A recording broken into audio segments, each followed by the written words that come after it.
Hi guys, welcome back to Investor Prime TV. If you're new, make sure you subscribe and follow me on Instagram at Investor Prime. Alright, let's get into today's video. Alright, in today's video, I'll be sharing with you points that I believe are crucial to consider before you embark on stock trading. So important point number one is know your markets. So before you even start trading or even think about trading, you need to do some research to know the market that you like to go into with trading. So knowing which securities you're going to trade on and knowing how these securities behave. You can see this by looking at charts and understanding what the companies are doing, understanding where to get the information for the particular market that you've chosen. So for instance, if you've chosen to be trading on Apple, you need to understand, first of all, what's going on with Apple, okay? What's happened to Apple in the last year, 6 months, however long. You need to know where to get this information from, and you need to understand, okay, who is the CEO of Apple, what drives Apple's prices up or down, and historical news that has influenced Apple's movement of the stock price. So you need to understand these things. So important point number two, and I can't stress this enough of how important it is make a plan and stick to it. You know, a lot of new traders like myself, when I started trading, is they don't create a trading plan. You need to plan how you're going to approach the market. You need to plan how you're going to be in the market, and you need to plan how you're going to leave the market.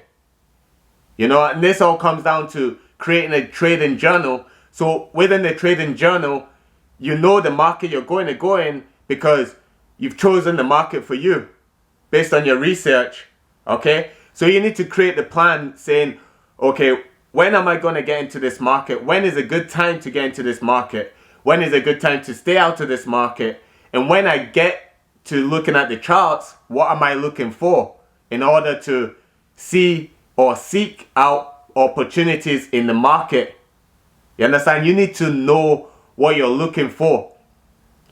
And once you've found what you're looking for, you need to know how you're going to stay and maintain that position. And this all boils down to a plan. So logically, you can follow your plan, you know, and most importantly, it helps keep your emotions out of your trading. So important point number three, practice. Once you have created a plan, once you know the market you're in, practice. You know, open up a demo account, start practicing your plan to see how good your plan is, or what you need to adjust, or maybe you need to scrap that plan altogether and start another plan. Maybe take little points from the first plan you've made, put them here.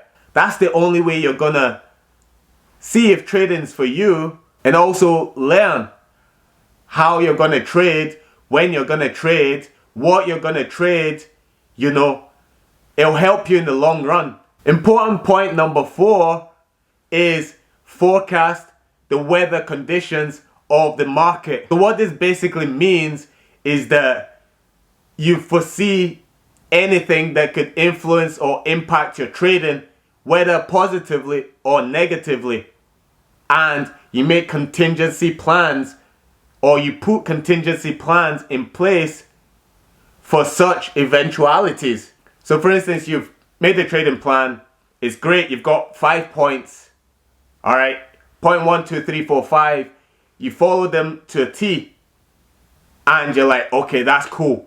I'm going to hold this trade for a week, you know, or 5 days, however long, or even a month or whatever, based on your strategy. Only you would know, right? I'm going to hold this trade for X amount of days. So the trade is active. You've opened the trade and it's active. You go away.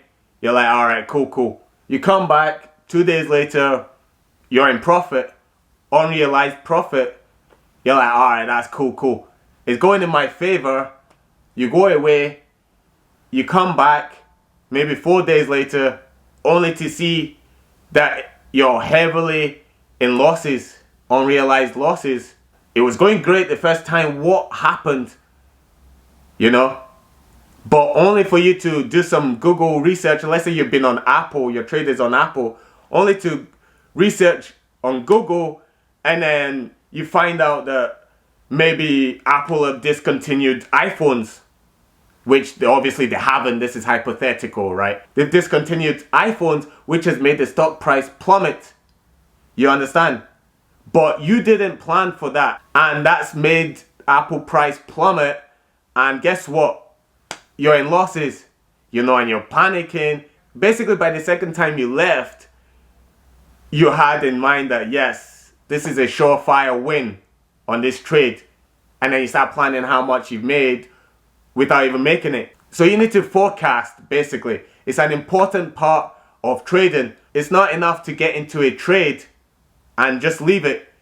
You need to monitor that trade. You need to forecast before you get into the trade. Is this the right time to get into this trade and hold? Or maybe would I get out before that Apple announcement? So point number 5, which is very important to bear in mind, is you need to know your limits. You understand?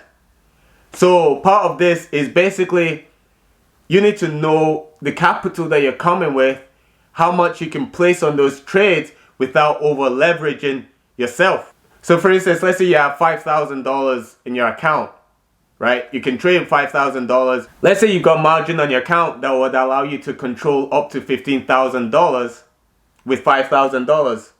All right, so you're like, you know what? That's cool. I want to make $6,000 on my first trade. You know, you're over leveraging yourself. Because first of all, if it goes against you, your account is wiped in a matter of hours or even minutes. And from experience, how I knew my limits and how I was able to stay in the game for the long run was that I had X amount capital in my account, even though I had the margin that I can trade maybe 4 times that. I knew that, okay, realistically, I would like to risk 1 to 5% of my capital. So if I see the worst case scenario being losing 5% of my account, it's not going to affect me too badly. Whereas if I over leverage myself and I end up losing 95% of my account, that's going to hurt. That's going to cut deep. You understand? So, and it's going to be very hard to recover from. Whereas if I lost 5%, it's much easier to recover from and stay in the game. From experience, those are the top points I believe are crucial to consider before you even start trading stocks. So if you enjoyed this video, make sure you like, comment, and subscribe. And happy trading, guys. And I'll see you in the next video.